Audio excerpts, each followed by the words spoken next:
Have anybody? Jeez. Scared the crap out of me. Welcome in, everyone. Agent Nil, thank you so much for that subscription. Yeah, that was awesome. Yeah, man. Thank you so much. Appreciates it. Hope you enjoy the emotes. So we'll let the chat decide. Is chunky or crunchy peanut butter chunky peanut butter? Is that just laziness? Do you prefer creamy or chunky?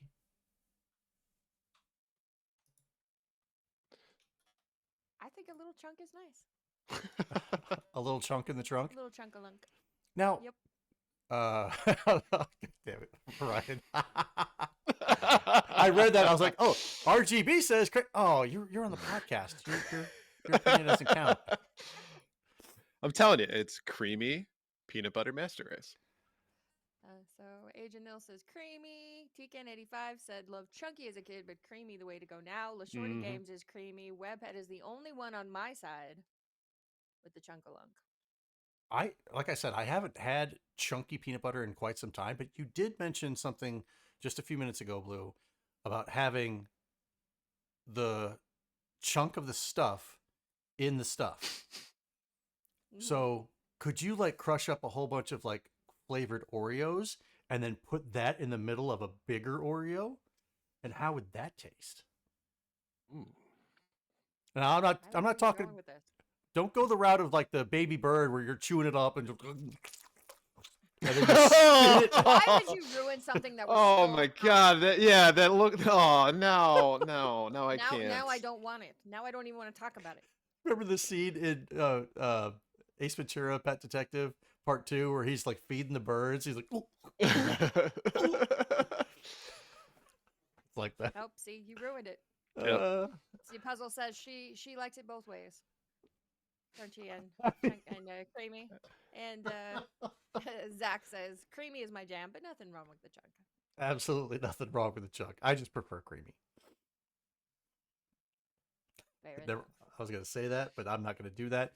Anyway, welcome to Gamers Week Podcast, episode 161. People, if we're on the topic of peanut butter, if you know what movie I'm thinking of, then you've got my... It's your dog. Yeah, it's not cheating. Thank you. It's Ryan. But it's your dog. Welcome to Gamers Week Podcast. Like the name says, we analyze the best, worst, and weirdest headlines of the past week in the video game industry. This is episode... why we can't have nice things. What? Because of pop culture? I didn't come up with that. Because everything has to go to something gross. Yeah. This is episode 161, and today is Wednesday, April 16th, 2025. My name is donniegretro, and I will be your lovely host this evening. But as you can see, I am not alone. My first co-host needs a solid investor to help get our personal brand of make-your-own-person science kits off the ground and into production. Say hello to Blue Williams, a.k.a. wrytersview. Blue, how are you doing this evening? You know, considering the amount of nerdy science-ness that goes on in the Discord, I can't believe that I'm being judged for the rabbit hole I went down. You know, I feel like Blue has made a lot of entrepreneurial, we'll say, ventures, right? She got this one this week. The other week, she was coming up with neck room dolls. Yeah. You know, you got to maximize the income. That's what all the self-made millionaires say. Got to maximize the income. Diversify. Yeah. You got to diversify Find the your untapped bonds. markets. So when are you going on Shark Tank then? I need to find the right partner for this particular venture because I'm not able to make the sample myself. Oh, God. On that note, my second co-host is questioning his life in its meeting after news was discovered that an N64 was recently found under the pyramids of Giza. Ryan? Say hello to Ryan Payne, a.k.a. retrogamebrews. Ryan, how are you doing this evening? All of my trips that I had planned to go to Egypt have been canceled, sir. Out of principle. Well, because clearly the aliens put it there. So now you have to boycott all the aliens as well. I feel like I'm good on that one. Like, I want to know, is there a higher power? What happened before? And you see this, and you're like, nope, fuck this. Nope, no thanks. Could be at the pearly gates. Like, Ryan, all you have to do is play the N64 and you're in. I'd rather go to hell. Puzzle says my volume is a little low, please, Stream Master. Oh, my volume? Okay. My volume. Your So volume. you two are fine, but I'm too quiet. Well, that's not something I can control. You have to turn your own volume up on that part. My volume's up. Up. It's I always don't. Up. Yeah, I got nothing because I only got one source of input for both of your audio. So Put the microphone like right on your face. Somebody That? freeze frame that. Like that. Okay, sorry, Puzzle. Let me play around with some settings, see what I can beep come boop up with. boop boop beep boop boop boop boop. All right. You have a look at the chat. Yeah. Okay. Well, I can do one thing at a time. Okay. Welcome in. It is Aragorn Day. Aragorn. Aragorn. And they're keeping it alive, Number 11. Going strong. going strong. And while Blue fixes audio on her end, let's go ahead and jump into the reviews, reactions, and requests. Revi says, at first I thought I'd go all in on Switch 2 at launch. Then I sat down and added up the cost for everything, and of course, the possible element of $80 games, it'll be pricey. When you can grab a Series S for under $300 and get me Game Pass for $20 a month, the Switch 2 is a hard sell for budget gamers. He's not wrong. No. And to be honest with you, there's a lot of really great stuff that's on Game Pass right now. And if you've got a PC, you don't even have to sign up with a console with it too. So if you've already got the PC, you're good to go. All I you would need say is a decent controller. That's what I was going to say. At this point, you just get yourself a pretty good, powerful PC, a controller, and Game Pass, and you don't even have to have a console. Right. And then not to mention with Steam and all that stuff too. So there you go. Arcade Main says, since you guys were talking about Pizza Hut, I'm surprised you didn't mention that prior to his stint at Nintendo, Reggie Fils-Aimé's big claim to fame was in fact launching the Bigfoot pizza for Pizza Hut. I did not know that. I did not know that either. That's pretty cool. And you see, Donnie, when you said that the Bigfoot pizza was Little Caesars, you insulted Reggie on a personal level. Donnie, is your body ready? Is my body ready for Reggie Fils-Aimé's Pizza by the Foot or Bigfoot pizza? I don't know. I don't think I have a big enough box for that. And Wizard of Zardoz says, listening to the most recent episode and the discussion about bad movie theater experiences, it reminded me about the worst one I ever had. The wife and I were out at a late show, and the theater only had about 12 people in it. Just a few seats over from us was a couple, and the woman was giving the man a very vigorous handy. Even worse, the movie was The Girl with the Dragon Tattoo. Yeah, read the room there. Right. Now, I've never seen The Girl with the Dragon Tattoo. Oh my God. Heard about it. I've heard there's a particular scene in there, like a torture scene. And maybe that was their kink. And they were like, just like, that's. In that case, I'm not sitting down the same row from them. No. But Vigorous Handy is the name of Donnie's one-hit wonder rap single from 1993. Step off, y'all. It's a vigorous handy. Like, what? Do the pump to pump.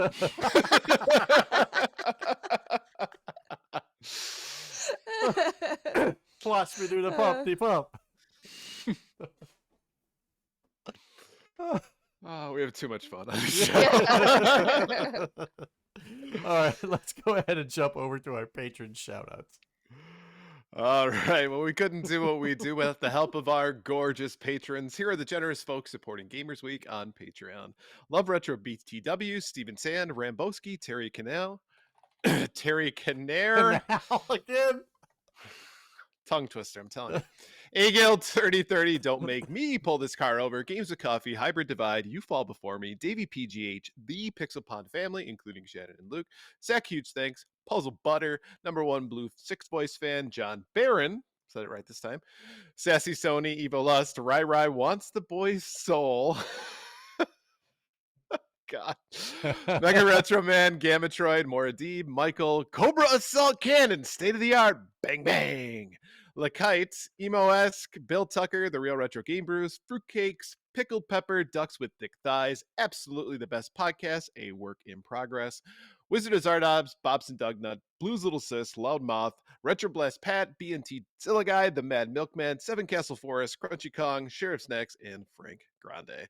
If you like what you hear today, we really hope you do. Please consider joining us on Patreon. Your support helps cover the cost of producing the show, as well as cool stuff we'll be doing like prizes and giveaways. You also gain access to our bi-weekly patron-only bonus cast, Gamers Week Uncut, patrons with benefits. Visit patreon.com/gamersweek or follow the link in the show notes to learn more. I can't see in the chat says, on the matter of pizzas, growing up, our nearby Kmart used to have a Little Caesars in back. We used to go get pizza, then browse the nearby Blockbuster on Friday nights. And that sounds like the perfect 90s Friday night. Yeah. And I remember when Little Caesars were inside Kmart's. And then they started branching out and being their own little standalone place. And then kind of like Chick-fil-A, back in the 90s, they were only in malls. And then they're like, whoop, let's branch out. We can have our own little restaurant. So I'm okay if we switch this podcast to 90s fast food. do you guys want to do like a branch off? A limited series of just Yeah. 90s nostalgia for fast food and snacks. That could work, actually. You know what I do? 2 podcasts at the same time, man. Same time. Well, we already do. 3 podcasts or something wrong with that one. Now it's getting a little ambitious. Are you sure you can satisfy all the podcasts? It'll be a tough job, but I'm a trooper. Ooh. Whole episode of Taco Bell introduces the fire sauce. Yes. Oh, okay. Oh, Let's do it. back before the world really knew what hot sauce was, Yeah. at least in America. What the hell's a Scoville? That's someplace in South Carolina, I think. All right, let's go ahead and take a look at our headlines. All right. Our headline segment is proudly sponsored by the Retro Game Club podcast. It's a fantastic, family-friendly retro gaming podcast. In each episode, Rob picks 2 games to play and discuss, as well as news, interviews, and other topics. Right now, they're playing through Shadow of the Colossus. Visit them at retrogameclub.net or follow the link in the show notes. And if you... I'm sorry, go ahead, Ryan. No, so admittedly, I have never played Shadow of the Colossus. It's a good game. It's tough to play only because the graphics.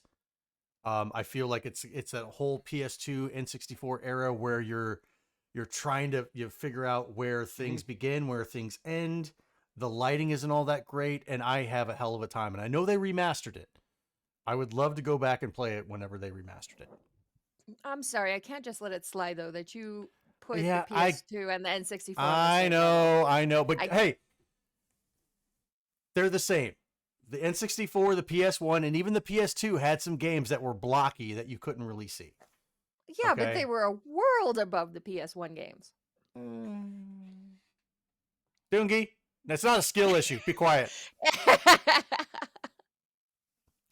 And what I was going to say is that on Rob's previous episode of the Retro Game Club podcast, he had Keith Coogan, actor Keith Coogan from Don't Tell Mama the Babysitter's Dead and Adventures in Babysitting.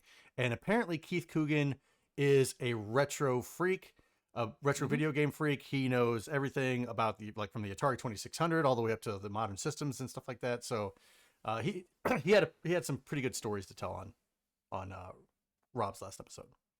The dishes are done, man. Exactly. He follows me on Twitter too. Oh, does he really? Yeah. Nice. So in this week's headlines, last November, two Californians filed a lawsuit against Ubisoft due to the publisher's shutdown of The Crew in April 2024, which left players unable to access even the single-player portion of this online-only racing game. Ubisoft has now filed a response to the lawsuit and makes multiple claims as to why the suit should be dismissed, including that the plaintiffs knew what they were getting into because of the explicit warnings on the Crew's packaging that plaintiffs were obtaining a limited license to access the game. The Xbox and PlayStation packaging contain a clear and conspicuous notice, in all capital letters, that Ubisoft may cancel access to one or more specific online features upon a 30-day prior notice. The filing states, Ubisoft's closure of The Crew has already had an effect on lawmakers. In response to the game's shutdown and the outrage that followed, the state of California proposed a new law requiring game sellers to provide clear and conspicuous warnings to consumers that the games they purchase could be taken away at any time. After making their purchases, plaintiffs enjoyed access to The Crew for years before Ubisoft decided in late 2023 to retire and shut down the servers of the 10-year-old video game, the filing states. Plaintiffs received the benefit of the bargain and cannot complain now that they were deceived simply because Ubisoft did not then create an offline version of the discontinued video game. They knew what they were getting into. Yeah. They bought their tickets. I say, let them crash. Yeah, the whole thing of get used to not owning your games. Now it's a defense that you can use in court about why you shouldn't be sued, because you should have known that we could shut it off at any time. And it's funny because it says the packaging contains a clear and conspicuous notice in all capital letters.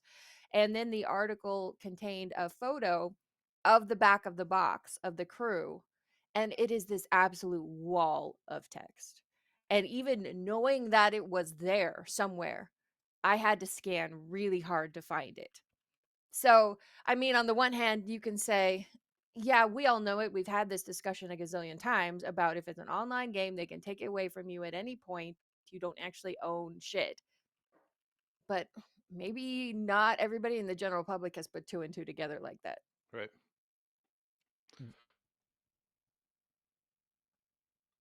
Go ahead, Donnie. Nope. That's why I paused. Go ahead. To your point, Blue, I think there is this inherent trust, right? That when you purchase a game, it'll be available to you when you want to play it. And, we know better. We've obviously experienced a lot of news stories like this, but to your point, the general public doesn't. They have this innate trust to say, okay, well, if I purchase something, I'll be able to use it in perpetuity. And the question, though, is that the responsibility of Ubisoft to create an online version for a game that, or an offline version for a game that is discontinued? No, and likely because they loved the game as it was enough to sue when it went down, they wouldn't be satisfied with an offline version anyway. Right. Because you're not going to matchmake with anybody. Right. I would love there to be an option for gamers to be able to purchase a server or purchase access to a server of some kind.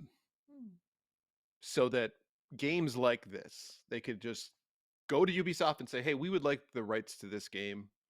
Could you provide us with all the information from the server? We'll take it over, we'll run it, and I don't know. Crowdfund a server, essentially. Yeah. Crowdfund a server. That would be tough. It would be difficult. There would be a lot of logistics to it, but I'm trying to think of like what are amicable solutions that would work for everybody. That's like one of the first things that comes to mind, but this has been done before. I do know that, especially with PC games and that kind of stuff, but I think it's a little bit more difficult when we're talking about console because you need access to that. I'm assuming a butt ton of licenses that would be involved with it. Mm-hmm. But still, there's got to be a better way than just, hey, fuck you, have a great day.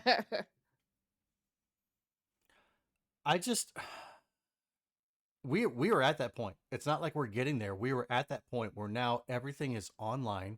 It's always connected online. Hell, even playing Elden Ring, it's like, oh, choose what PlayStation Plus package you want. I don't want a PlayStation Plus package. I want to play this by myself offline. And I know that it has the ability of other people to join your world and play with you and stuff like that, which is great.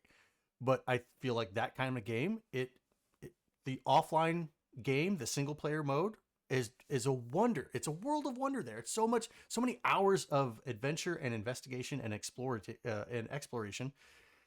I don't need to be connected to the internet. So give me that offline game, give me that single player experience. I can understand if you make a game that's multiplayer only, right? It's a double-edged sword when you say, well, hey, you should know that this has a 10-year lifespan. Okay. Sure. And realistically, if you spend $60 on a game and you get 10 years of gameplay out of it, I think maybe you don't have a lot to be upset about. Yeah, but Ubisoft didn't stop at $60. No, they did not. They probably charged them continuous monies and whatnot. But if that's all you spent, which was $60, I think I would probably be leaning more towards not being upset. But then again, you still have the aspect of they're taking away something that you purchased. It's a game that you love, that you paid for, and now they're like, nope, yoink, it's gone. Gaming Again says, why do companies make it so hard to like them? And that's kind of the thing is like when Assassin's Creed Shadows came out and Ubisoft's on Twitter going head to head with Elon Musk and making Elon look like an idiot, which, is not that hard. But everybody was like, yeah, Ubisoft, that's so great. Now I'm going to buy Assassin's Creed Shadows and I'm going to support them because they're going against Elon. And it almost was enough to make people forget for a little bit that Ubisoft is still a shit company all on their lonesome.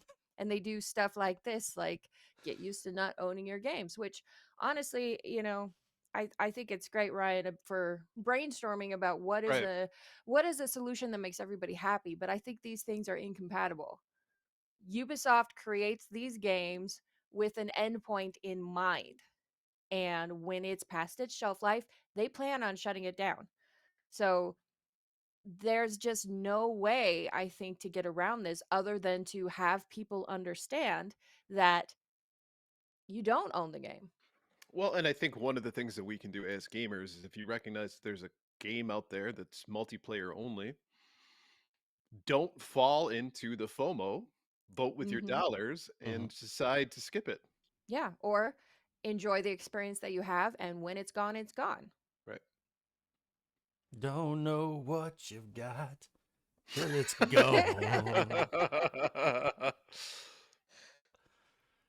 Deacon85 says, I have not heard a single tear shed for the ownership of the shares of stock in these companies. That's the only ownership that matters here. And that's 100% correct. It's the bottom dollar for shareholders, excuse me, and how they can keep getting money out of your wallet into their coffers for the specific game. So once that game has run its course, once they see they're not making any more money from it and it's costing them money to keep it up and active for their players, they're going to pull the plug on it. Absolutely. Yeah. Though apparently, like the article says, there was a big enough uproar that California decided to change their laws because of it. Now, maybe that's because there actually was enough people upset, or maybe it's some lawmaker's kid just wouldn't stop bitching and fine, I'll make a law if you'll shut up. Yeah. But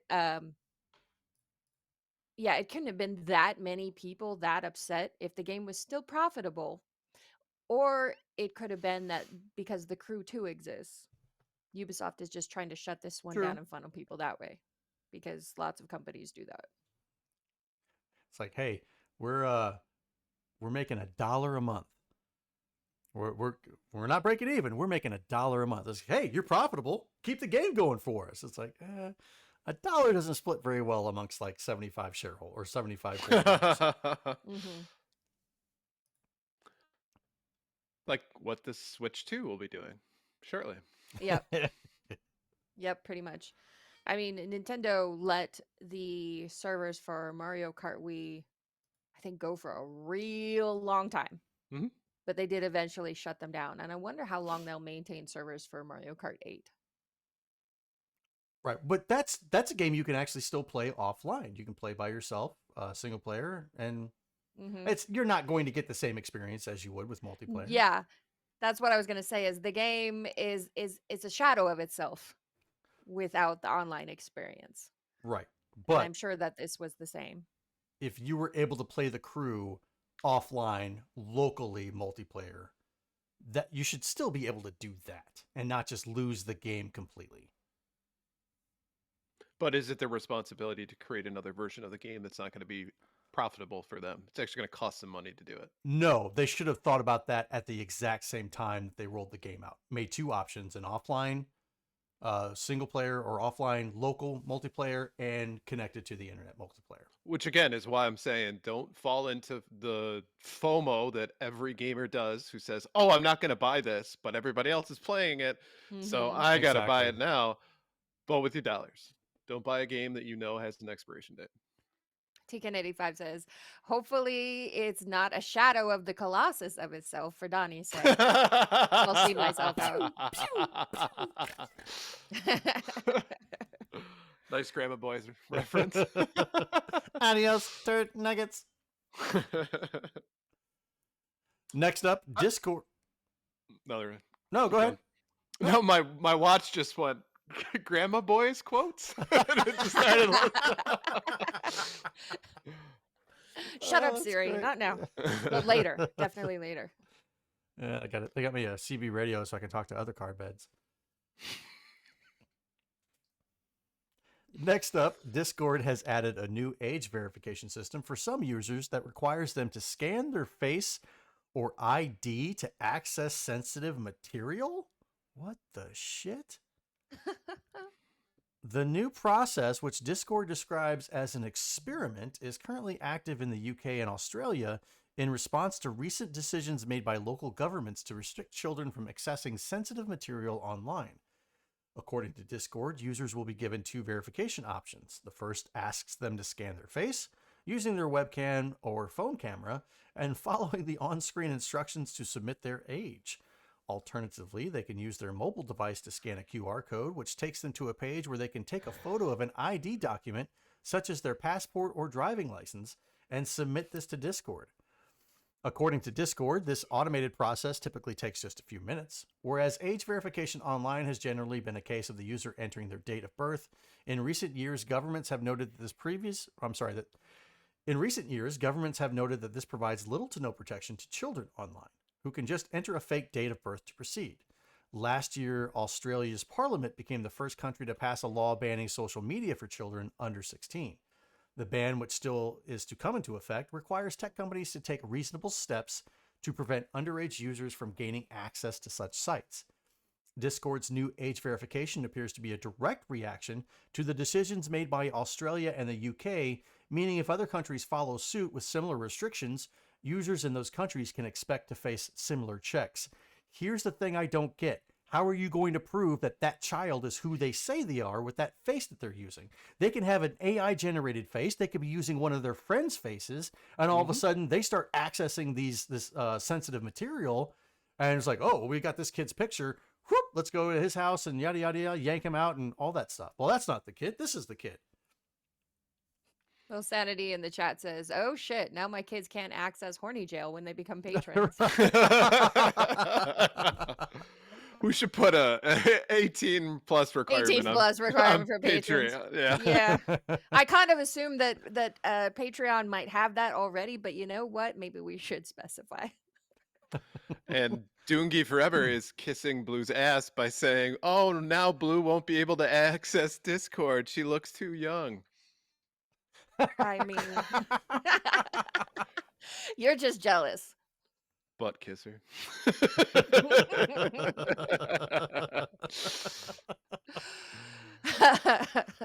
I mean, I will say that this is just an experiment in Australia and the UK, but Yuki? speaking as some in the UK, that's what we call it now, the UK. But speaking as someone who lives in a state now where you have to do stuff like this to access online porn, this could totally happen here. I just don't like the idea that there's a database out there that has a picture of my face without me volunteering it. I guess like making it a requirement. I don't know. And then having to put my ID in it like that just, there's a lot of problems with that hacking, whatever, right? And not only that, is you're holding on to stuff that could potentially be minors as well. So that's a whole nother can of worms Yeah. that you'd be looking at. Well, remember we talked about it. It might have been a year or even two ago. I think it was the ESA who is going to implement similar such technology for the purchase of mature rated games online. You were going to have to do a face scan to prove how old you were. I don't remember who And that was.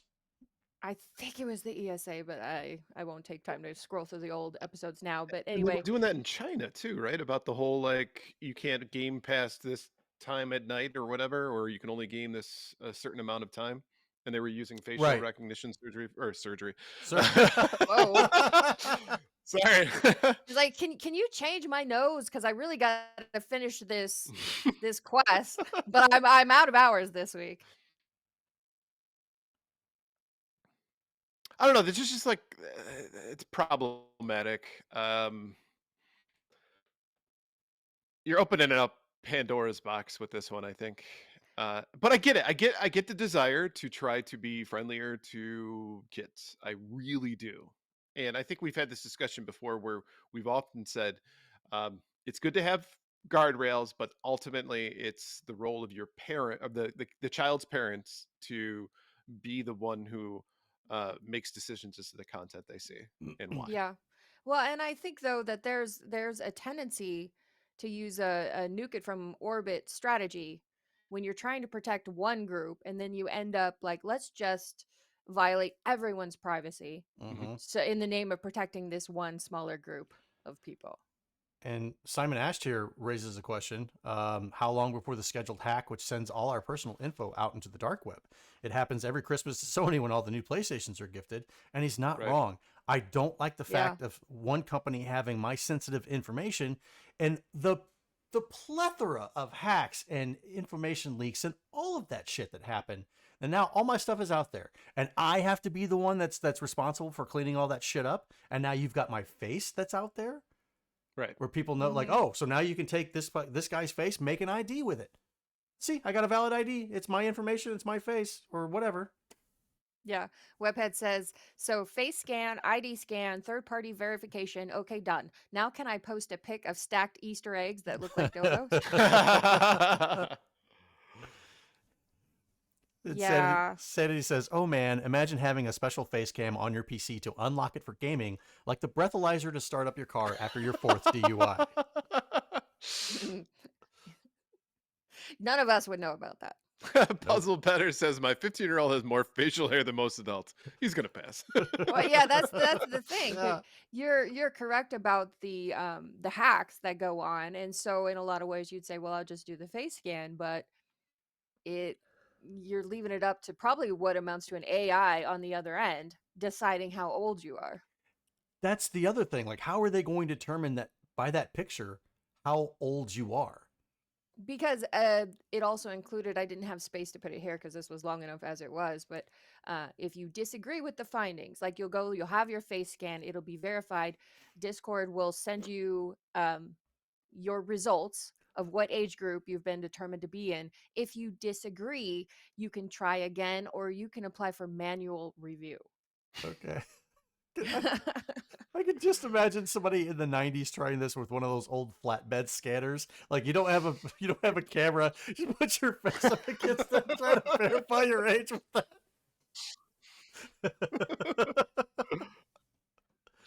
That light.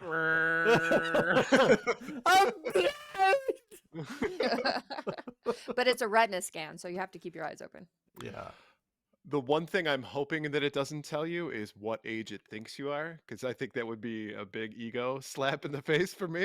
That's what it'll do. That's what, because it's an AI on the other end. The fact that you have to apply for manual review means no human is going to be looking at this unless you ask them to. So I just want it though. I want it to be like, hey, over 18, and I don't want to be like, hey, 57. You're a very young 57. Well, what? Hold up a picture of Paul Rudd. The timeless wonder. Nice, Simon, actually. So yeah, not here yet, but I bet you it's on the way. Saturday says bring back the age verification quiz like Leisure Suit Larry had to access the game. Johnny Carson was A, a football player, B, my real dad, C, a late night host. Where is D, all the above? I was lucky that I knew all of those answers, and I got to play it. And nowadays, if your kid's too stupid to figure out they can just Google it, then they probably don't Of deserve course, to be yeah. looking at the adult That's an content instant, anyway. right? They know at that point. Yeah. Oh, and it was Mogak because I posted on Blue Sky that this was going to be one of the topics this week, and Mogak replied and said, "Does the scan have to be of your face?" See how many wrinkles in the ball sack? It looks like an old oak tree. Mm-hmm. What tone is the hair? How much gray is in there? Is that a white hair on his balls? Yeah, he's old enough. Let's go. Okay, next up, the Legend of Zelda Breath of the Wild's divisive weapon durability is getting a workaround, but it's locked to the Nintendo Switch 2 Edition app. In case you somehow missed the next-gen reveal, Nintendo is making dedicated Switch 2 versions of both Breath of the Wild and Tears of the Kingdom, and letting people pay for an upgrade pack that unlocks access to tech improvements and Zelda Notes, which is included in the Nintendo app. The Zelda Notes app adds a heap of extra features to the two beloved games, like achievements, a GPS map that directs you to secrets, and the ability to share contraptions in Tears of the Kingdom, though you'll have to stare at a second screen to use them. Welcome back, Wii U! In addition, the app contains a daily randomized bonus, which gifts you various boons like health recovery or an extra item. Most interestingly, one of the daily bonuses seen in the slot machine-like wheel was equipment repair. Weapon decay and durability has long been one of the most divisive parts of the two otherwise universally loved games. Introducing weapon repair could probably mess up the game's steady balance, but there's only a chance you'll be able to repair anything once every 24 hours anyway. Gross, Gross, gross. I already dislike the weapon system in Breath of the Wild. That's why I really haven't finished the game. I've kind of just dismissed it. But this is even worse. What? What are you doing, Nintendo? That was not the response I expected. What was the response that you expected? I don't know, something besides gross. Jubilation. Jubilation or revulsion, I don't know, I guess, but I will agree that it feels a little scummy. It feels a little mobile gamey to have to log into the app once a day and spin a wheel to get a mystery prize for the day. Like I already finished Breath of the Wild. I don't need to go back and play it again to do this. I will admit that having achievements does give me like a tiny bit of temptation to go back and see if I could get all the achievements, because I kind of like achievement hunting from time to time. But there's no, if you already played this, there's no reason to go back and play it again just because there's an app that gives you a little spinny wheel and maybe you can repair a weapon from time to time. But it gives you a very specific heap of extra features. A heap. Which reminds me of, do you think it's a plethora? What is a plethora? El guapo. Could it be that you are taking out your emotions on me because you are turning 40 today? No.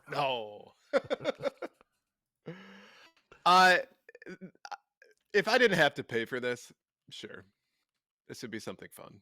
But I'm not paying to essentially fix an issue that I hate about the game, for one. But two, like, this is nickel and dime and shit. You know, this is it's almost like it's pay to win mechanics in a way, right? Where it's giving you secrets, it's giving you all this. It's like, hey, I would like to cheat.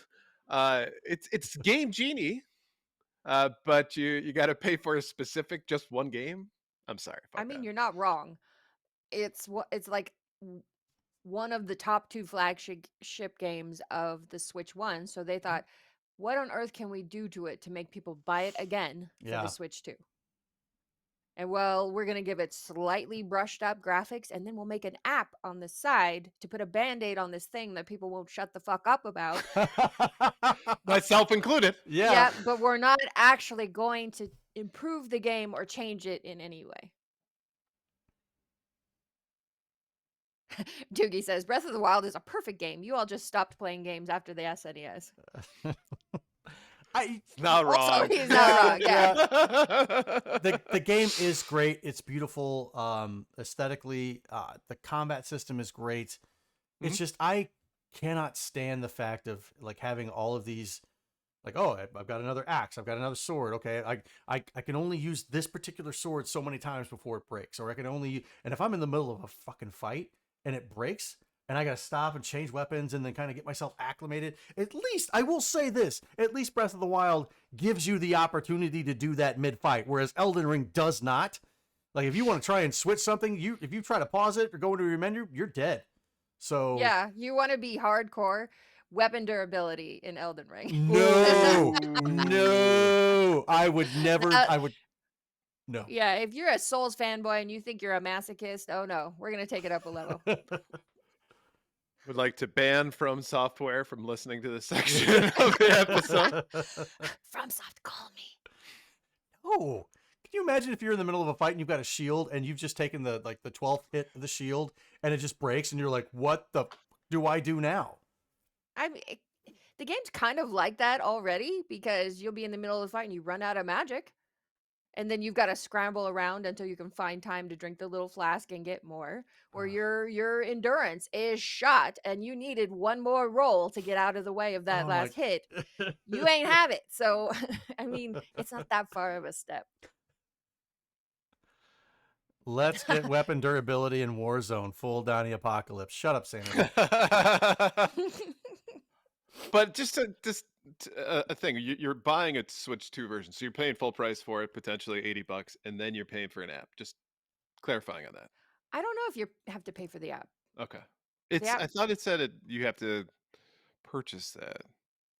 It might just come with the $20 upgrade to buy the Switch 1 version and then the $20 like fancy on the top. Got it. For the Switch 2. Okay. On the top. Yeah, on the top. I still hate this. Unclear. You know what? I don't love it. I like the idea of achievements, but I don't love it. I don't like the slot machine, and I'm not going to use the weapon repair anyway. So it's just too good for weapon repair. I am. I kind of like that you don't have to think. Like one breaks, just next one, next one. You know, it's just grab whatever. It doesn't matter. Just keep swinging. Can we put a thing down the bottom like a ticker that says Blue doesn't like to think? Like just right in the episode. Whatever makes you happy. I did a lot of thinking on the uncut. Okay. You did all of your thinking for the week on an episode that on Monday. 9 people watch. Nice. Well done. But those 9 people saw, and they know. Right. Last up, there's a buried Steam help page that shows how much money you've ever spent on the platform, and you probably shouldn't look at it. There's a web tool that estimates the value of your Steam account by looking at all the games you own, but it can't tell you precisely how much you've actually spent on Valve's wallet plundering platform, microtransactions, and all. Hold on, that's contradictory. It says keep reading. Okay. That potentially startling number is buried in Steam's help menus. Okay. The relevant Steam help page was pointed out recently on Reddit by user Trotsky94. You can find it in the Steam client by navigating to Help, Steam Support, My Account, Data related to your Steam account, External funds used. Once this info hit the internet, the world, of course, all went off to look at their personal totals. A poster in that same Reddit thread shared a total over $26,000. But it's safe to say that record won't stand for long. Last year, a Counter-Strike streamer estimated that the person who currently has the highest Steam account level spent $500,000 to get there. And now I'm curious about what mine is. So this person who played Counter-Strike, I assume Global Offensive, spent more money than any house that I've ever owned Yeah. Mhm. on one game. I That hope it makes was me worth it. want to vomit. Was it worth it? Totally. Totally. I mean, that's probably some rich asshole to begin with. I hope, right? Yeah. I hope this person isn't living like, paycheck to paycheck now because they spent all their money on a fucking video game. If you did, I mean, oh granted, well. it's your money. Do whatever you want with it. It's just, jeez. Oh God, Right. I'm doing it. If you're looking to give money away, I accept donations. For only $60 a year, you can become a patron of our show and get more entertainment than you're getting out of CS:GO. Actually, I think it's $50 a year. There's a discount if you pay for the year in advance. Even better. Sam Just Factor says, "Come on, Ryan. Next thing you'll tell me you don't want to go to space with your girls with Elon's permit." Baby, you're a fun. So Donnie, have you found your total yet here? So it's asking me to sign in. Hang on a second. Don't remember what Mhm. I'm signed in. I'm logged in, but it's telling me I have to sign in with my account. What? New password can't be the same as old passwords.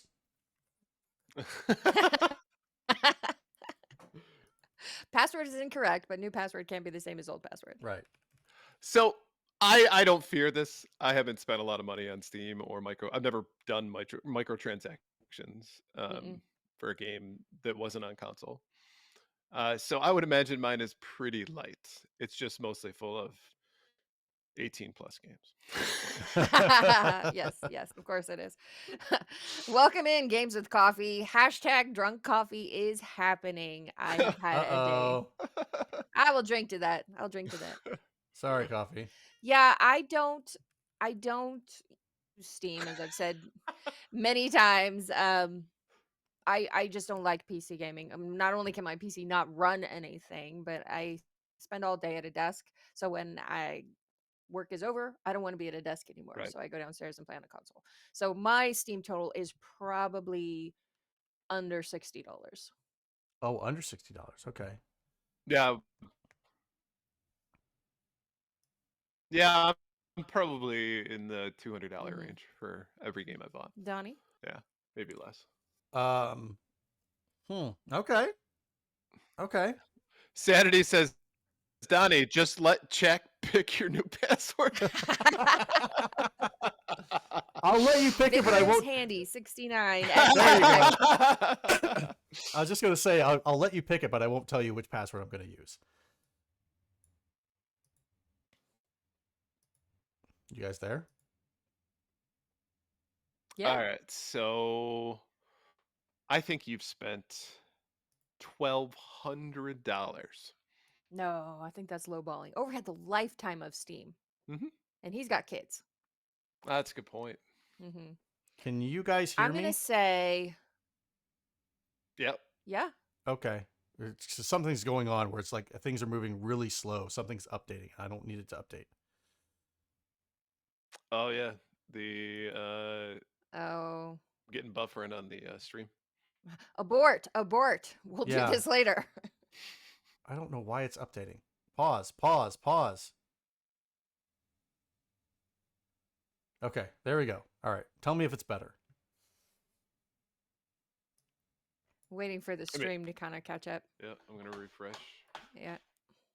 Doogie Forever says you only live once, so buy some games. And I don't disagree. Yeah, I apologize, everybody. I just went in and tried to look at my Steam stuff, and whenever I logged in, it said, "Oh, you want to update these games?" No, I don't. Too late, fucker. We're doing it. Exactly. Right. Hope you weren't using your computer for anything else. We're Anyway, doing it we'll have live. to update at a later date of what Donnie's. Maybe we'll make that a poll. Like, give your guess of what Donnie's total is, and then we'll have him. I have post my it. total. If you guys want to know it. Oh, okay. Wait. My guess is 4,600. Ryan, what's your guess? 1,200 is what I'm gonna go 1,200. with. Okay. It is $1,100. Damn it! You're such a cheapskate. What? Over the lifetime of your Steam account Yeah, come on, get with good. This is a kids? skill issue. Yeah, with kids. I've got a family account. I don't. So I'll buy him. I'll buy a game that I want, and I'm like, oh, okay. Then I'll just share it through the family thing. So I don't have to buy 2 copies of the same damn game. Open up that wallet, Dad. Jeez. No, that wallet stays Trump tight. Tight. Locked up tight, baby. Yeah, Blue is moving, but everybody else froze. Well, as They long are as we got froze. Yeah, as long as you have me.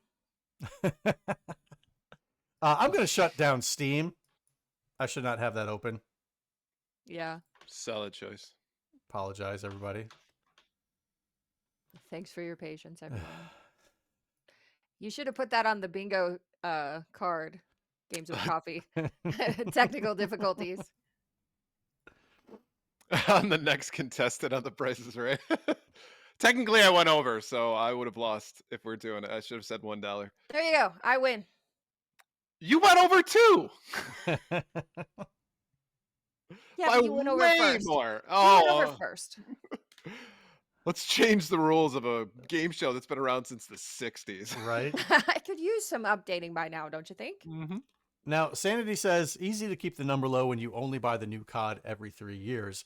I wasn't purchasing Call of Duty through Steam. I was purchasing Call of Duty through Battle.net itself. Yeah, that's how you know Sanity doesn't play. I don't think even Mr. Blue has spent much money on Steam. It's all through Blizzard and Battle.net. Yeah. So if you add in Blizzard, Battle.net, Blizzard, etc., then yeah, I probably spent a little bit more money. But yeah, I don't buy Call of Duty games anymore. Like I just stick to Warzone. That's it. So I haven't purchased an actual Call of Duty game in I don't know how long. Mm-hmm. And also he doesn't play Warzone anymore. That's what he keeps saying. It's been the same for the last 3 years. That's not true. I still play like kind of randomly, not all the time. Agent Dill said, I can never let my wife see this total. Just close the page. Doesn't exist. Right. Let's see if that'll bring it back up. Nope. And I don't want to refresh this page. All right. We'll just. We're frozen. Yeah, We're we're frozen. frozen, but Blue is not. So. Just Maybe if can we double check that people can hear? Go back to main game, just chatting group. No, there we are. There we're back. We're back. Okay. Yeah, I can hear us talking. You just Okay. Oh, We're back. damn it. I liked being off camera. My apologies, people. But all it took was just a little refresh of OBS. All right. So we want to jump into our top 3 new releases? Sure. Let's do it. All right, first up is Rusty Rabbit, which that's a name. Is that a move? Exactly. Give her the old Humankind abandoned Earth as exactly. Humankind abandoned Earth as it entered another ice age. Over time, those who came to hold dominion over the world were rabbits. Stamp, a grump middle-aged rabbit, pilots a trusty mech junkster through the giant ruins of a frozen world in this side-scrolling action-adventure. Next up is Mandragora, Whispers of the Witch Tree, PS5, Xbox Series X and S, PC. Slay your way in Mandragora, Whispers of the Witch Tree, an epic action RPG in a dark fantasy world. Battle monsters across 40-plus hours story, master 6 unique classes, craft hundreds of useful items, and explore the secrets of an expansive, not expensive, interconnected world. And last up, Lunar Remastered Collection, PS4, Xbox One, Switch, and PC. Tag along on Alex and Hero's Quest and challenge enemies like the Magic Emperor and God of Destruction to save the world from dire peril in 2 adventures set 1,000 years apart from each other. Embark on the iconic adventure of Lunar 1 and Lunar 2 with remastered features such as widescreen layout, enhanced sound and graphics, updated character portrait sprites, menu icons, and more.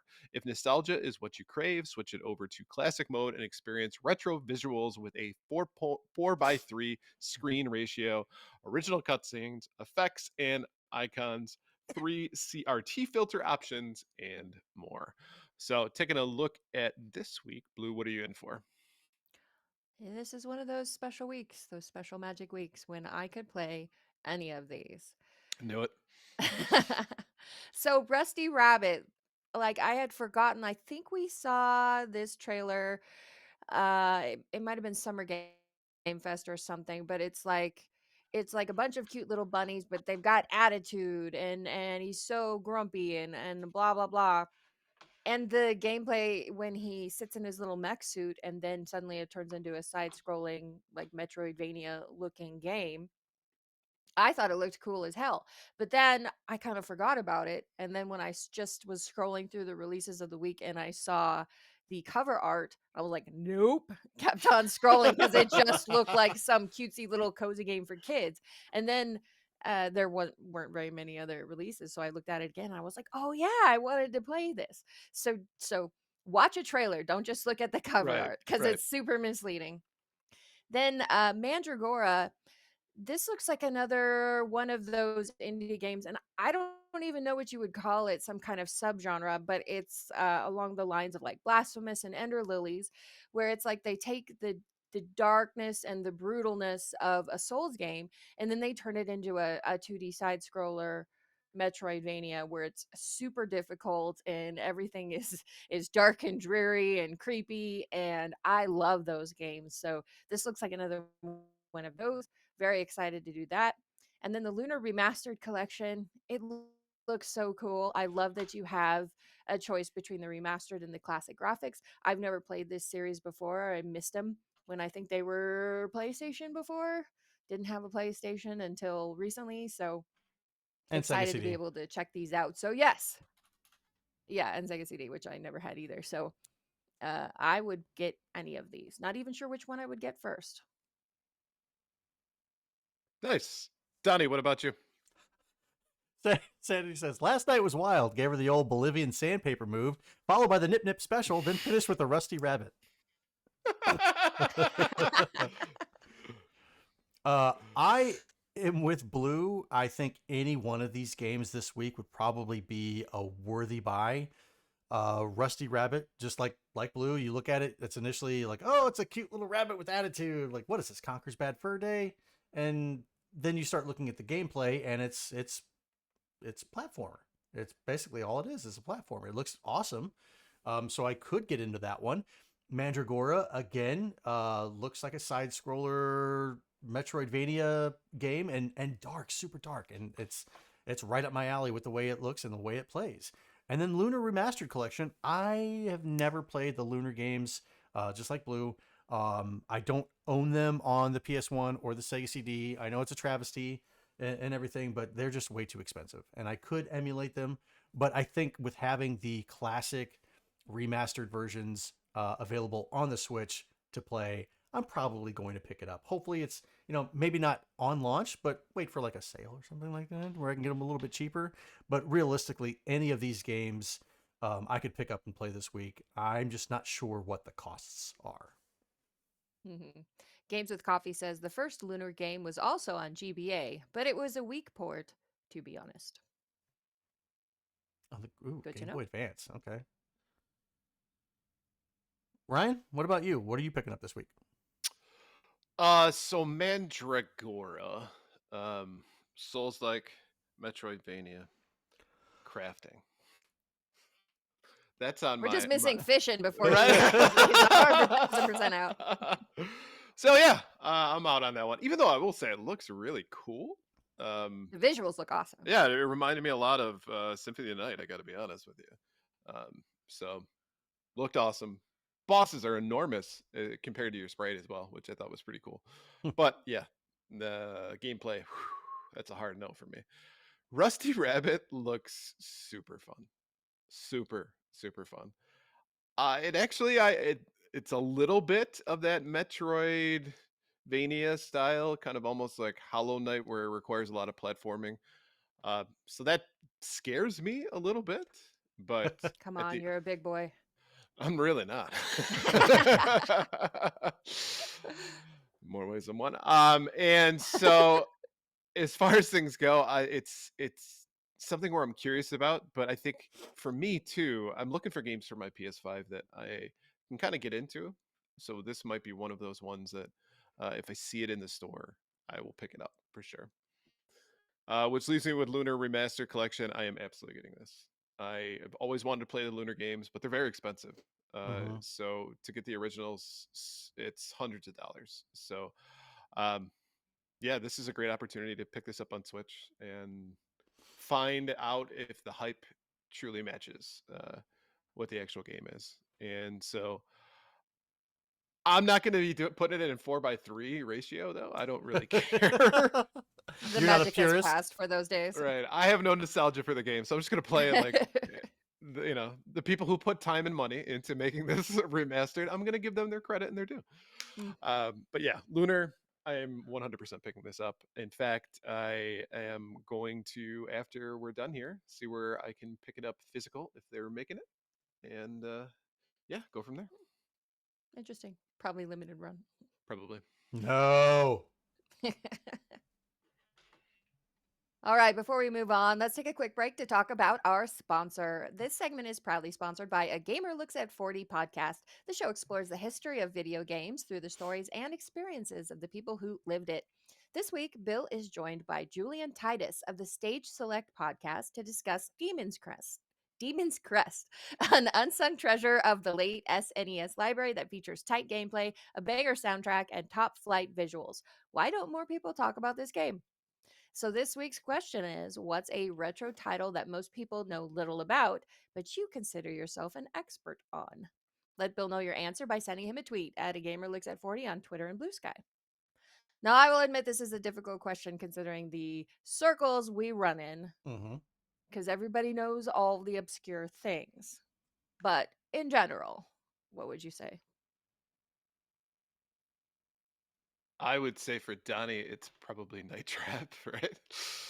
It's not really well, I'm not sure if people know very little about Night Trap. Like, do they know about the gameplay? Do they know about the storyline and all that stuff? Do they know about what happened in the news with Night Trap and what it caused, what happened with it? I'd say Night Trap is probably one, but Shadowrun for the Super Nintendo was also another one. Great game. I can really talk about ad nauseum, and I know a lot about. So, yeah, I'm gonna go with those two, Night Trap and Shadowrun. I'm gonna say for me, it's Sim Tower. I don't hear many people talking about that game. I'm shocked that Right. nobody talks about that game. I'm so good at that game. I gotta be honest. 100% an expert. So. Nice. Agent No says Clash at Demon Head. I freaking love that game. And Sam Disfaction says Dungeon Keeper 2. Wish more people knew about that game and we had a new one. So for me, I'm actually going to say Solomon's Key 2, aka Fire and Ice, as it's known here in North America. Okay. So I don't know. I don't know if I'm going to call myself an expert, but I did. It's on the Switch Online. I played all 100 levels, beat all 100 levels in the main game. Then it unlocks a code where you get 50 more like secret levels, and then you get the true ending where the little wizard gets the kiss from the princess or whatever. So I did that. I got a kiss from the princess. She did it all for the nookie. Is there a better reason to do it? That princess was not in another castle? Well, she was 150 levels away, I guess. Yeah. That's just like Gaming Gaines said Mad Dog McCree. Great obsessed with it. Yeah. Great game. I'd say another game I could talk about or like consider myself an expert on was Lightning Force. When I was really like playing that game and learning it for the RGB high score, knowing the ins and outs and the intricacies on where the 1-ups were at and where all the power-ups are at and stuff like that. Yeah. And then of course, finding out something else that was able to catch somebody on, but yeah, we can always move past that one. That's ancient history. I understood that reference. Is it? Yeah. Is it? Is it? Not all wounds are healed by time. Blue. No. I apologize. I apologize. Some wounds can be healed by a punch to the face.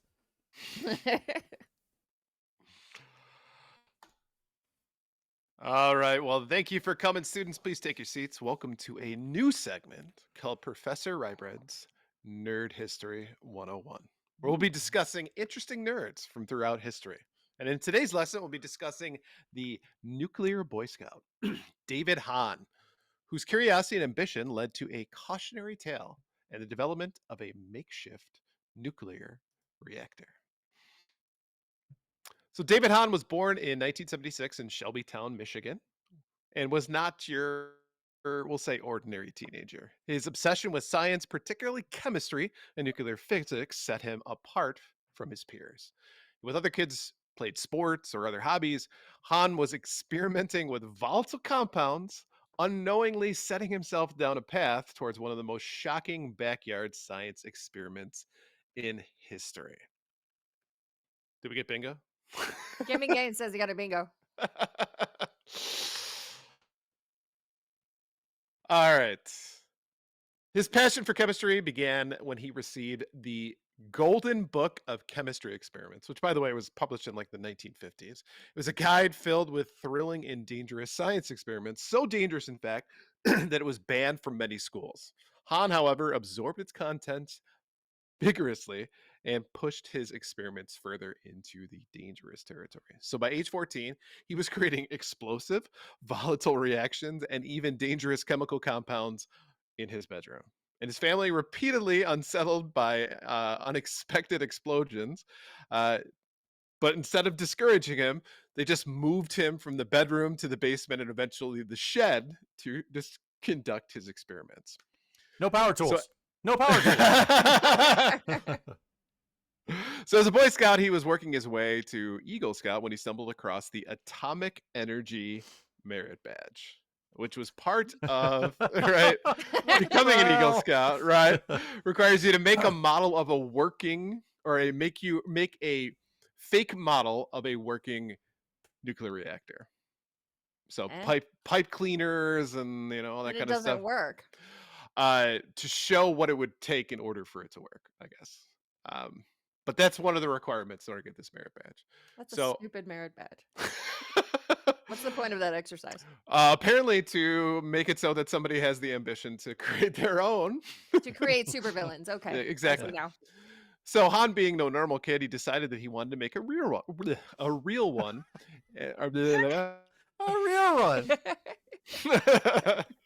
And he was going to construct a breeder reactor in his backyard. So a breeder reactor produces more fissile fuel than it consumes while generating energy. It achieves this by using fertile materials such as uranium-238 or thorium-232, which is converted into fissile materials like plutonium-239 or uranium-233 during the fission process. So this new fissile material can be used as fuel in other reactors or even the same breeder reactor. Fuck you, Donnie.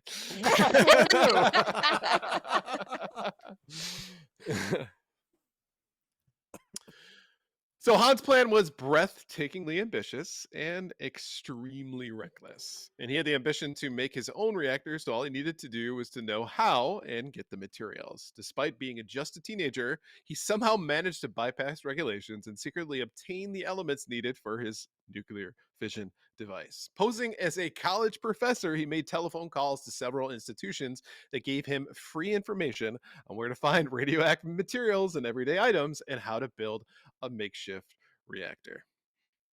Dude was Googling before Google was a thing. The following list is not so you go out there and replicate his efforts. I implore you, if you do this, you will likely die.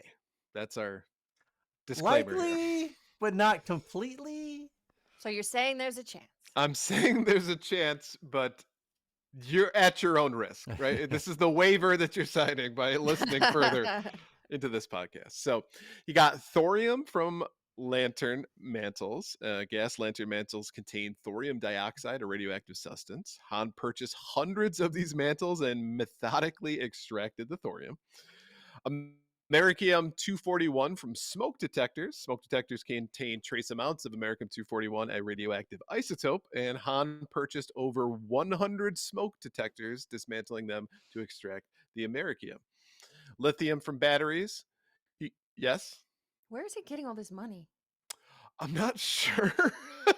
Maybe a paper route? I don't know. But lithium from batteries. He carefully extracted lithium from standard batteries, refining the metal for his experiment. And lastly, uranium ore from, well, not lastly, but uranium ore from online suppliers. Han ordered uranium ore samples online, proving that amateur researchers can easily access nuclear materials. And radium from glow-in-the-dark clocks. Antique clocks dials contain radium paint from the early 20th century. Han scavenged old watches, carefully scraping off the radioactive coating. He discovered this by driving around with a Geiger counter and getting a large hit from an antique shop, which convinced him to look for more. Oh my God. I'm not going antiquing anymore. Exactly. Like, Grrr, grrr. So Han was able to acquire enough material to develop a core that with naturally began fission and would turn the materials he set up into plutonium. Held together in his mom's shed with loads of tinfoil and duct tape, he marveled at his creation, but then it dawned on him to check the device with his Geiger counter and found readings off the charts and was even able to detect high levels of radioactivity 5 houses down from his. oopsies. This made Han panic, knowing that what he had created was essentially an out of control and contaminating his entire neighborhood. He knew he had to get rid of the device and packed it in the trunk of his car late at night. One of his neighbors was woken by the commotion of putting it in his car and called the police, assuming that he was stealing tires. This led to him getting pulled over by the cops, where Han quickly informed him that his car had radioactive material in it. Assuming that it was a bomb, they arrested Han and it called in an expert who determined it wasn't an explosive. So the EPA classified his shed as a Superfund site, meaning it was required federal hazardous materials cleanup. However, it took them a few weeks to even visit the site. And in the meantime, Han's mother, nervous about the scene, tossed a large amount of the items from the shed into the trash, potentially contaminating the town because the garbage truck that picked up the materials drove around the rest of its route. This revelation would eventually lead, unfortunately, to his mother unaliving herself. Oh. Yep. Authorities sealed off his shed due to dangerous radiation levels, and Han avoided prosecution, however, as officials saw his actions as reckless but not criminal.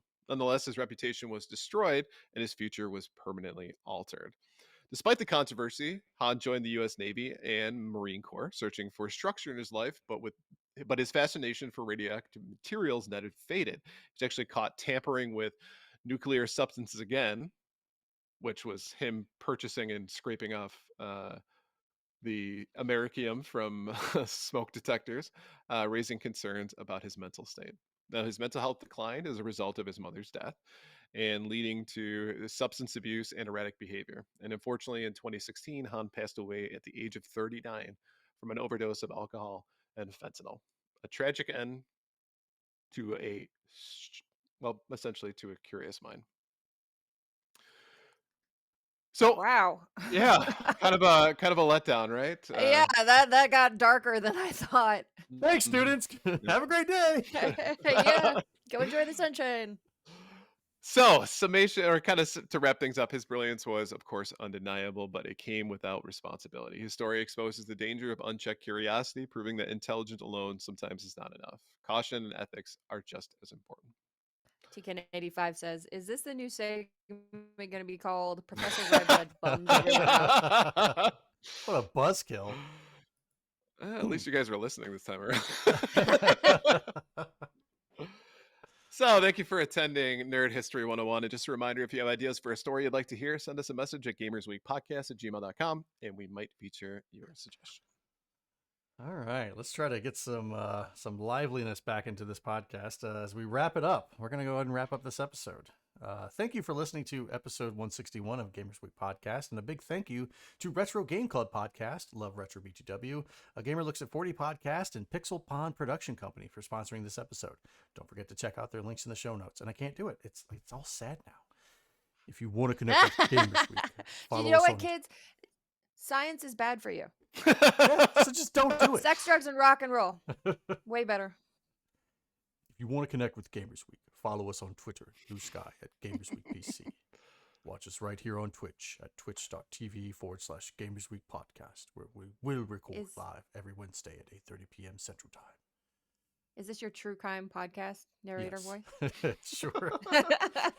Email us at gamersweekpodcast@gmail.com. Visit our merch store at gamers-week-podcast.creator-spring.com. Or if you want to do it the easy way, follow the link in the show notes. And last but not least, join us on Patreon at patreon.com/gamersweek. And finally, since you've made it all the way to the end of the episode, please leave us a rating and a review to let us know how we did. We really do value your feedback. And while you're there, consider subscribing on iTunes, Spotify, or your podcast platform of choice. Apologies to our German listeners. No, they're probably like, oh, that was spot on. What region are you from? That's how Donnie brings it back around to the laughs. Just be German for a while. Yeah. So I've decided, though, if I have a gaming or a nerd history 101 in the future, I'm going to have a disclaimer if it's a downer at the end. So it's going to be like, this is just disclaimer. This is going to get real dark. Would that be helpful? Like, temper expectations? Like, if it sounds like it's going to be fun, if it's fun, like, you know it's coming. Would that be less of a blow? Yes, because like we were all invested, and all of a sudden it's like the roller coaster just went off the track and plunged into the pit. And we're like, oh shit, okay, yeah. Good. Little heads up next time, there, buddy. Yeah, It's okay. Jessica Starr says, "Good, fun, nice to catch some live." Hey, Jessica Starr, There how's you it go. going? It's fine. We all still enjoyed it, even though you can tell we were that emotionally invested because we're all so sad now. All right, guys, that does it for us tonight. Thank you very much for stopping in and hanging out with us on your Wednesday evening. We always do appreciate that. We will be back next Monday on Twitch as we play something live, correct? And Blue and I decide who is going to be the March Madness daddy. March Madness Daddy. Ooh, yes. That's right. You've got to do trivia. There will be a trivia happening on next Monday, live here on Twitch, where Blue and Ryan will battle it out. A potpourri. It will be a grab bag of trivia questions, not just focused on video games, but everything, encompassing everything. So if you want to know what kind of bacteria lives under your feet, I'll probably ask that question. Maybe, maybe not. If you want to know who created Mario Kart, there you go. That might be one of the questions. So you never know. I like, though, how Ryan was willing to be co-CEO daddy with you. But with me, there has to be a tiebreaker. You get it. Yep. Yeah. Okay. What's wrong with that? I understand it. Okay. No, I see how it is. Sanity says there's too many daddies. You can never have too many. Yeah, I don't know if that's a thing. I was trying to help out, but yeah, I don't know if that's a thing. People ask, who's your daddy? And I said, I don't know. Who's your daddy and what does he do? All right, guys. Thank you very much for stopping in this Wednesday night. We do appreciate it again. And we are going to send you on over to our friends at Pixel Bond Production Company. They are playing some retro. So as always, they're always a good stream. Go ahead and hang out with them. And we will talk to you later and see you next week. Peace. Adios. Adios. Muchachos. Bye. Squeak. And Oh, Resident Evil time. we are clear.